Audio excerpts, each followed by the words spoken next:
করে? তুই দেখি হাসালি সৈকত। তোদের স্বামী স্ত্রীর কোনটা আড়াল রেখেছিস?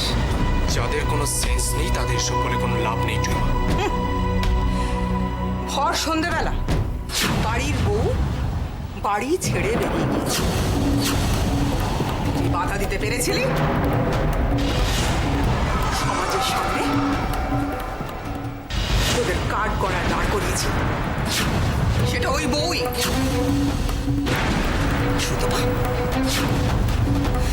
সুতপা হাহাকার করেছে ওর স্বামীর জন্য, যে কিনা নার্সিং হোমে ভর্তি ছিল। সেটা ওই বউরই কৃতিত্ব।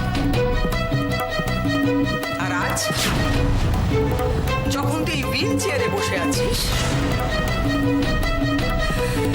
সেটা তোর এই বউরই জন্য। ধন্য ধন্য দেবরায় পরিবার এমন বউ পেয়ে। তুই মা এইসব তুমি কি বলছো? আচ্ছা, এখন এইসব কথা বলা কি খুব দরকার? সত্যি বসে তোরা বড্ড ভালো মানুষ। এই ভালো মানুষের মাথাগুলো মুড়িয়ে এই বাড়িতে কেন ঢুকতে চাইছে সেটা তো বুঝতে পারছিস না। কি করে বুঝবে টুইমা? সবাইকে তো অন্ধ করে দিয়েছে। আসলে ওর হা ঘরে বাপের বাড়িকে সাহায্য করার জন্য এই বাড়িতে থাকাটা খুব দরকার। কি চাও তুমি? কি চাও তুমি? কি চাও তুমি? ছি ছি ছি ছি। তুই মা, তোমার কি মাথা খারাপ হয়ে গেছে? এত অভিযোগ, এত খারাপ কথা, এই সব কিছুর পেছনে তো একটাই উদ্দেশ্য টুইমা, যাতে অপর্ণা এ বাড়িতে থাকতে না পারে, তাই তো? বেশ, আপনি আপনার মতো করে চেষ্টা করুন, দেখুন আমাকে তাড়াতে পারেন কিনা এই বাড়ি থেকে। অপর্ণা, ভাববেন না, আমি এখন থেকে এ বাড়িতেই থাকবো, কারোর দয়ায় নয়, নিজের অধিকারে। আমি এ বাড়িতে থাকবো কারণ আমার স্বামীকে সুস্থ করে তোলার দায়িত্বটা আমার। আর আজ এ বাড়িতে কিছু মানুষ আমার স্বামীর অসুস্থতার কথা না ভেবে যে কাণ্ডটা ঘটালো, তারপর কার ভরসায় আমি ওকে এ বাড়িতে রেখে যাবো বলতে পারেন? তোমার জন্য যদি এই মানুষগুলোর সঙ্গে এক ছাদের তলায় আমাকে থাকতেও হয় সৈকত, সেটা আমি সহ্য করে নেব।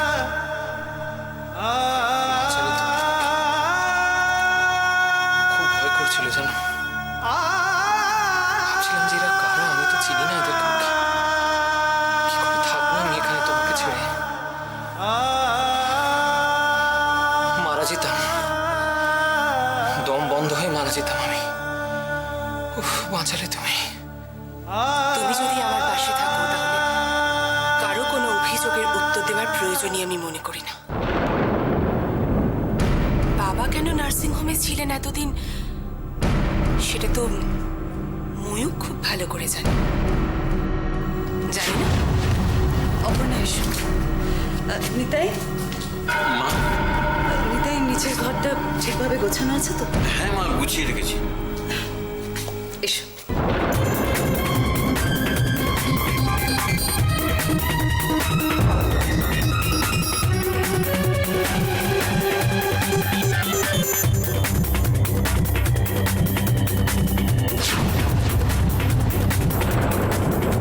তোমার এই দম ভাঙতে পারে সেই মন্ত্র আমার জানা আছে।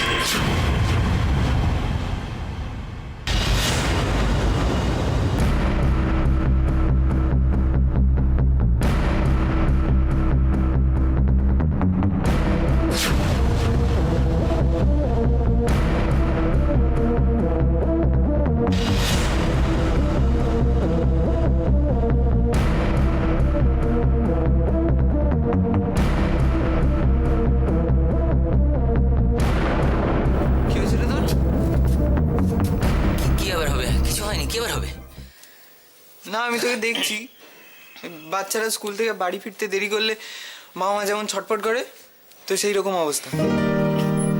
আরে তুই তো বুঝতে পারছিস সুজন কি অবস্থার ভেতর দিয়ে যাচ্ছি।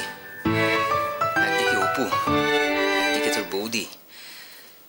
এদের সামলাতে গিয়ে একটুখানি আর কি জানিস তো।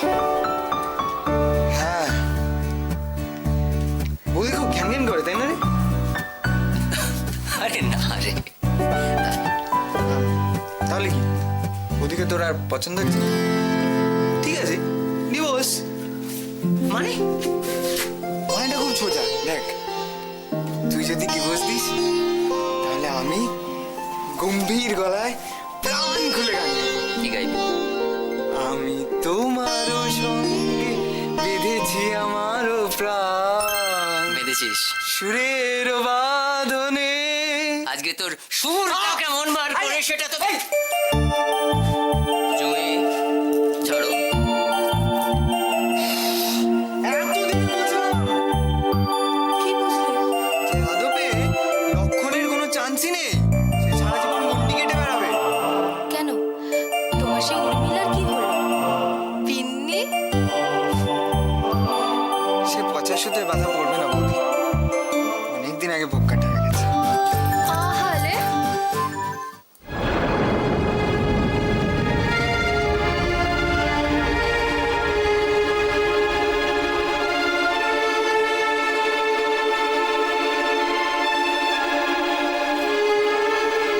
এই সেই সকাল থেকে দেখছি তুমি কেমন যেন সবার সাথে অদ্ভুত ব্যবহার করে যাচ্ছ। কি হয়েছে গো তোমার? আবার কি কোনো সমস্যা? বলো না গো, তোমার কি হয়েছে? আমার জীবনটা তো এখন বৈশাখ মাসের সন্ধ্যের মতন জুই, যখন তখন ঝড় হলেই হলো। যতবার ভাবি আবার সব গুছিয়ে নিয়ে এগোবো, দূরে ঈশান কোণে কালো মেঘ জমতে দেখি, বড় ভয় হয় গো।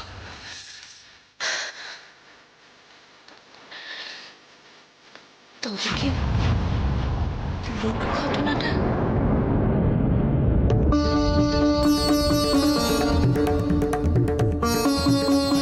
কিচ্ছু বলতে পারবো না, এতদিন জ্ঞান জ্ঞান জ্ঞান করতে যাবে, শান্তি হলো তো? হ্যাঁ শান্তি, কতদিন পরে মেজদিটাকে দেখলাম। বাচ্চাটাকে কি সুন্দর হয়েছে না দেখতে, একদম মেজদির মতো। না না, মেজদির মতন কোথায়, রুদ্রদার মতন দেখতে হবে। তুমি কি গো, নাক চোখ মুখ সব তো মেজদির মতন দেখতে। হাত পাগুলো কি সুন্দর নরম তুলতুলে, একদম পুতুলের মতো। এই শোনো,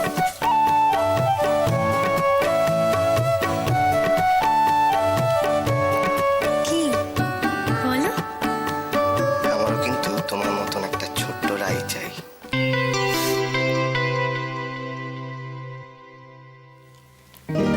আমারও তোমার মতো একটা ছোট্ট কৃষাণু চাই। বেশ তো, তাহলে জমজি হোক।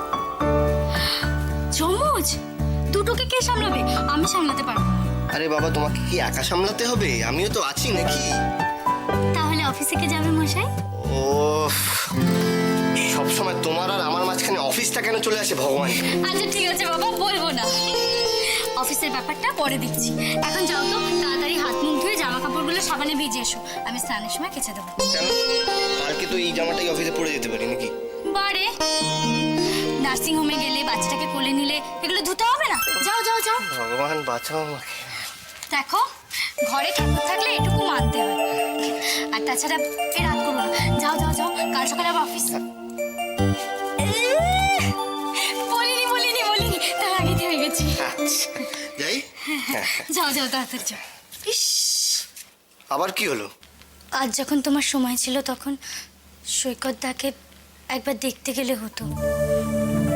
কোথা দিয়ে যে কি হয়ে গেল, পরদের জন্য খুব কষ্ট হয় জানো।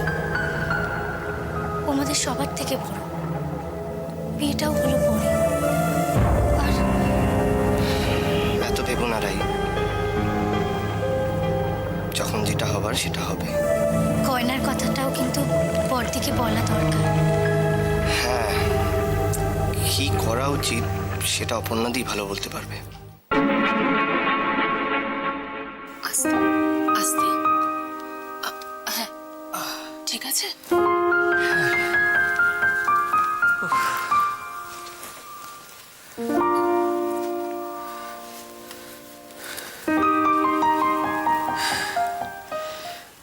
Really sorry. কেন? তোমাকে বাড়ি ঢুকে এতগুলো কথা শুনতে হলো, আমারও ভালো লাগে না এসব। এখন সব কথা থাক, আমি তোমার ওষুধগুলো গুছিয়ে দিই। আর ডাক্তার যে পায়ের এক্সারসাইজগুলো করতে বলেছে সেগুলো কিন্তু নিয়ম মেনে করবে। আর বাধ্য ছেলের মতো ওষুধ খেয়ে শান্ত হয়ে থাকবে, তাড়াতাড়ি সুস্থ হয়ে উঠতে হবে তো। ও এখন তোমার একটা ওষুধ আছে, দাঁড়াও।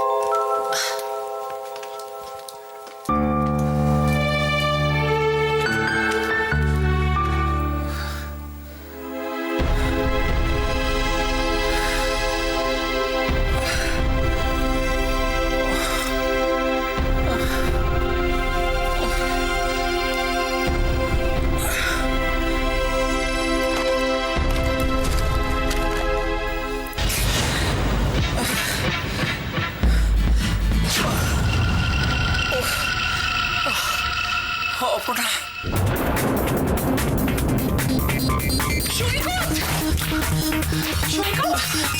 কি হচ্ছে বলো, কি কষ্ট হচ্ছে তোমার? কোথায় কষ্ট হচ্ছে বলো?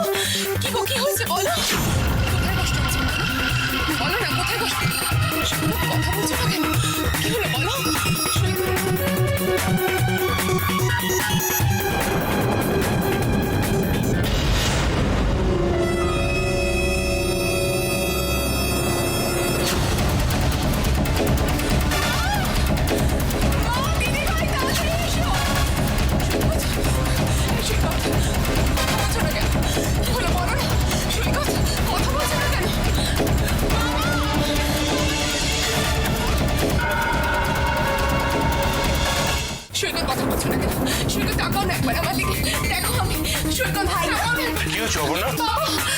আমি ওষুধ দিতে গিয়েছিলাম, তারপরে কথা বলছি না। দেখুন না বাবা, বাবা আমি কি ভাইয়ের চোখ মুখে একটু জল দেবো?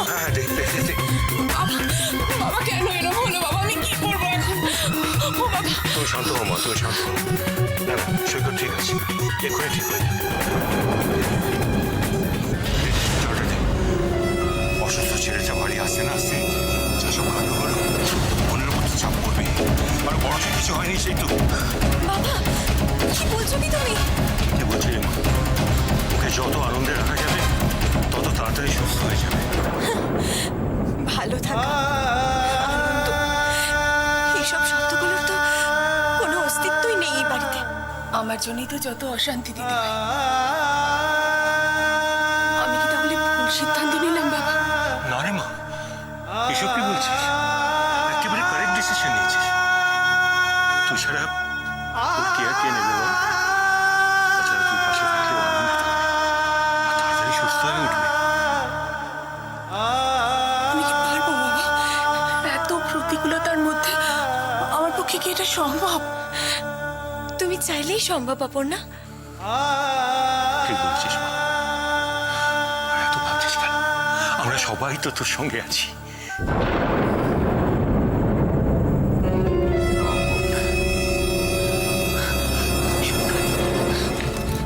সৈকত, সৈকত তাকাও, সৈকত তাকিয়ে দেখো, দেখো আমরা সবাই আছি।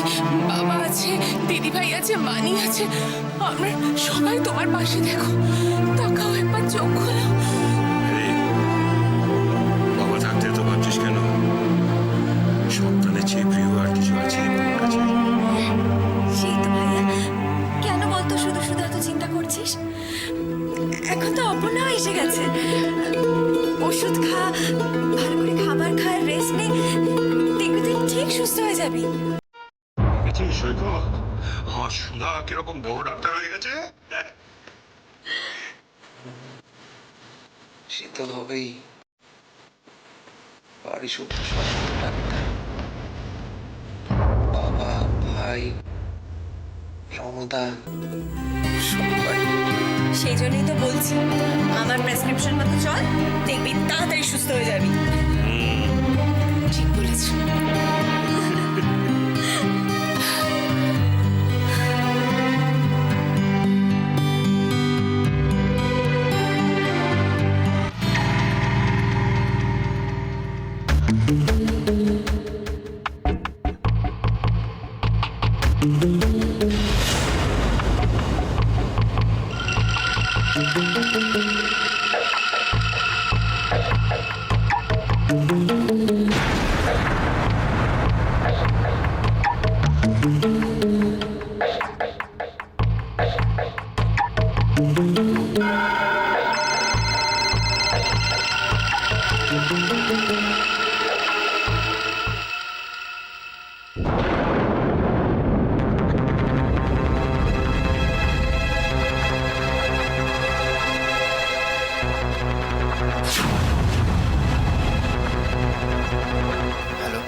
শাস্তি না হওয়া পর্যন্ত আমার শান্তি নেই।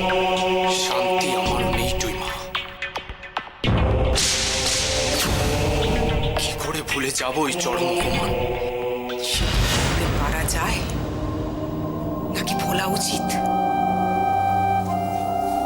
অথচ তোর মা বাবাকে দেখ, তুই কত বিপদ আপদ থেকে তাদের আগলে রাখলি, কত বড় বিপদ থেকে তাকে বাঁচিয়ে তুললি। তারা কিনে তোকে অপমান করছে। সুতপার তো মাথা খারাপ হয়ে গেছে। জানি না মা যে এসব কি শুরু করেছে। আমার এই মুহূর্তে বাড়ি থেকে চলে যেতে ইচ্ছে করছে। চিরদিন সবাই কেন আমাকে ভুল বুঝবে টুইমা? ময়ূক, তুই, আমি তো তোর পাশে আছি, আমি তোকে বুঝতে পারি। এসব তুই কি বলছিস? দেখ, আমি তো কোনদিন দেখলাম না আবেগকে যে প্রশ্রয় দেয়, সবসময় যুদ্ধে হারতে হয়। সেজন্য মন নয়, মাথা ব্যবহার করে চলা উচিত। জানি টুইমা, কিন্তু কাদের নিয়ে তো ভাবছি? তারা তো তাদের বড় ছেলেকে নিয়ে ব্যস্ত। ভুল করছে সুতপা।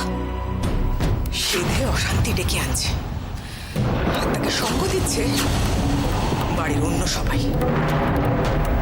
কিন্তু আমাদের তো ভয় পেলে চলবে না। মনে চলবে না সেটা কিন্তু কি করে এসব আটকাবো বলতে পারো? ময়ূক, সমস্যা যখন আছে তখন তার সমাধানও আছে। ধৈর্য হারাস না। সত্যি যদি তুই যুদ্ধে জিততে চাস, সত্যি যদি তোর 2 মাস পরে জিততে চাস, তাহলে আমি যা বলছি ঠিক সেই মতো বেশ।